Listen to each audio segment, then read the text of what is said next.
Je suis en direct de New York City. Regardez ça comme c'est beau. Pour vous dire que où que je sois dans le monde, toujours je vous donnerai des conseils lecture.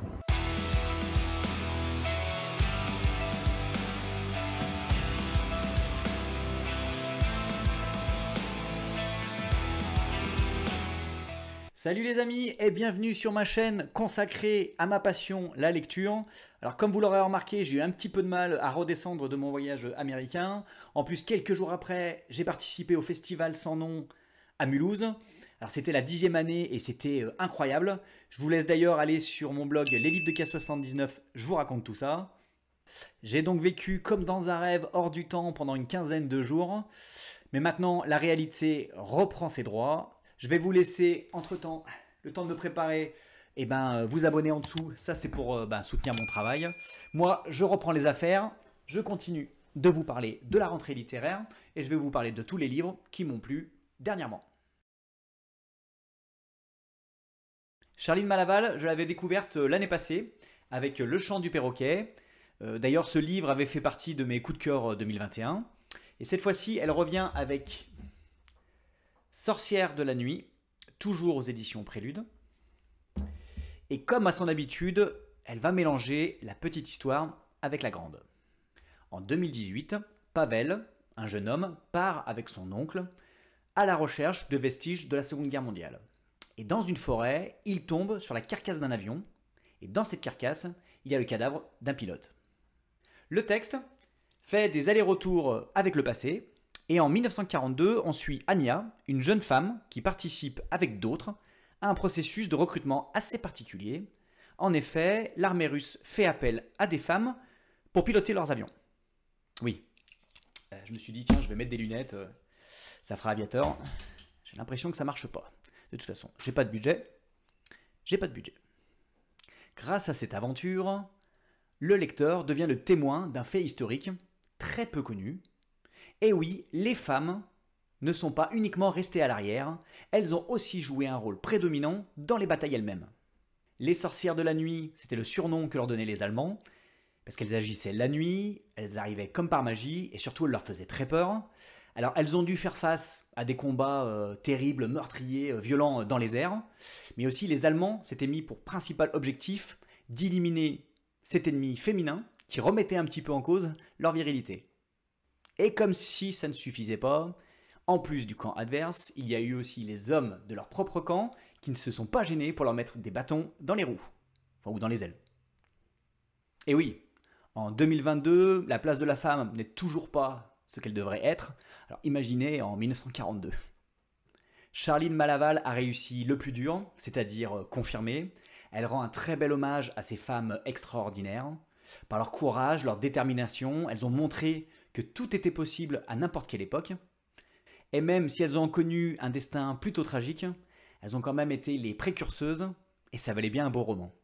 Sous la plume de cette écrivaine de grand talent, alors ça je vous l'ai déjà dit mais je vous le répète, cet événement historique devient une aventure passionnante que j'ai dévorée.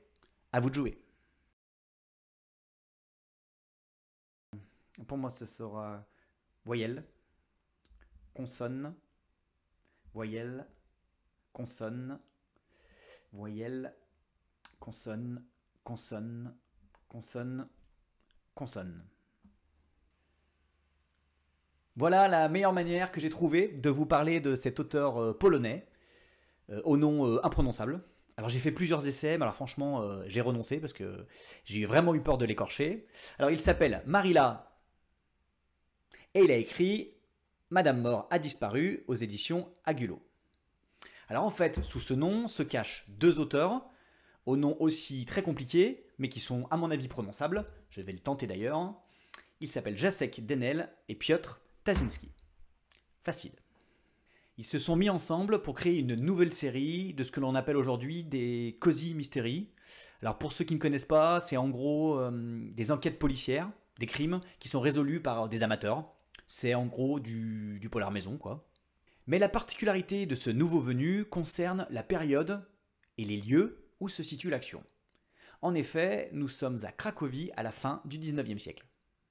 Dans cette première histoire, nous suivons Zofia Turbotinska, il faut vraiment que j'aille chez l'orthophoniste moi, qui est une femme qui est mariée à un médecin, sans enfant, sans emploi, et qui donc, pour occuper ses longues journées, eh ben, elle organise des opérations caritatives.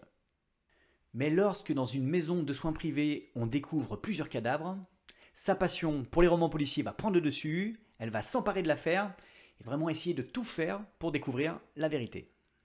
Zofia cherche principalement à se faire une place dans la haute société, donc grâce à elle, on entre un petit peu dans les secrets de cette riche communauté, où tous les coups sont permis pour être sur le devant de la scène, quitte même et surtout à éliminer la concurrence.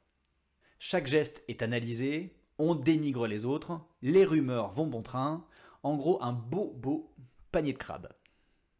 Zofia tout court, est un personnage vraiment truculent, elle est en parfaite adéquation avec son milieu social, alors elle est agaçante, parfois même insupportable, mais je crois que c'est ça un peu qui fait finalement tout son charme. Elle est hautaine, elle est sans gêne, mais elle est aussi alors vraiment particulièrement très drôle, elle n'hésite pas à lancer des piques à tous ses interlocuteurs, elle a une répartie stupéfiante, alors moi j'ai pris beaucoup de plaisir à la suivre dans son enquête, je me suis finalement attaché à elle parce que justement elle est imparfaite. En résumé, cette nouvelle série est dépaysante, originale et marrante, je vous la recommande fortement. Comme il a dû quitter prématurément les champs de bataille suite à une grave blessure, le narrateur de notre histoire a décidé de réhabiliter après la guerre des soldats et de partir aussi à la recherche de disparus pour faire un petit peu sa part du combat. Pendant ses quêtes, il va découvrir l'incroyable histoire d'amour qu'a vécu une femme et un homme au beau milieu de l'enfer du conflit. Dans Le soldat désaccordé aux éditions Aux Forges de Vulcain, on retrouve, enfin moi j'ai retrouvé tout ce que j'aime chez Gilles Marchand.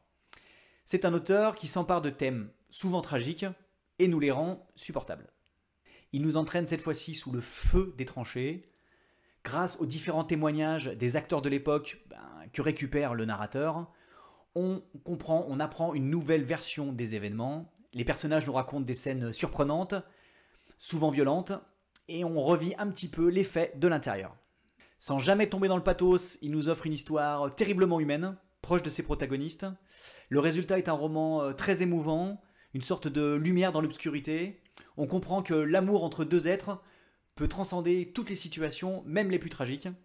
Alors, vous le savez maintenant depuis le temps, je suis malheureusement un lecteur très cartésien, et même si Gilles Marchand utilise souvent des éléments oniriques, je trouve que dans son cas, ça apporte finalement un petit peu de magie, et ça nous permet de sortir de la dure réalité et de l'adoucir.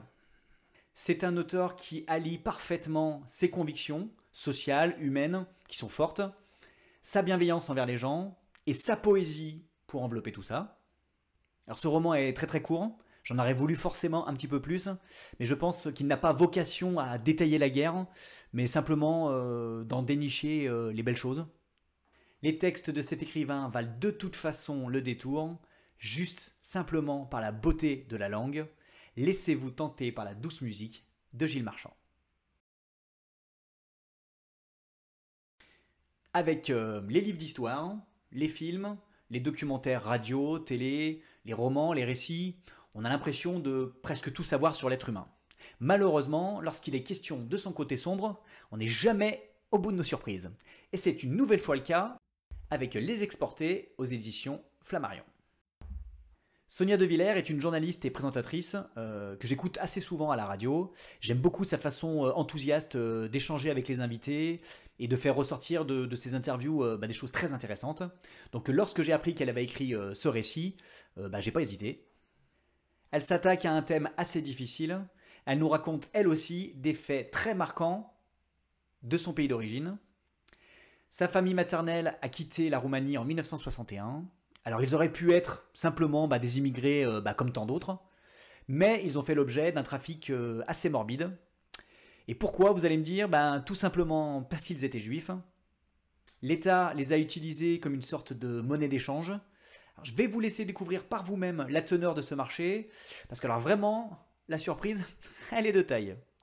Alors ce qui est encore plus fou, c'est que comme dans Sorcières de la nuit de Charline Malaval, il y a des faits aussi incroyablement dramatiques qui ne soient pas portés à la connaissance du grand public.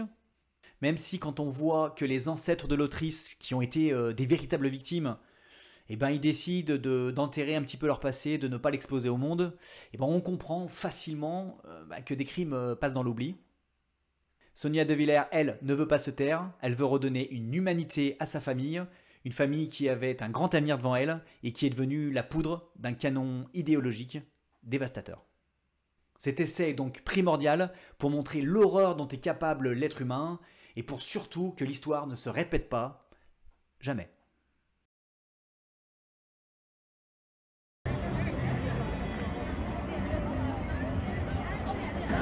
Voilà, c'est terminé pour cette nouvelle vidéo.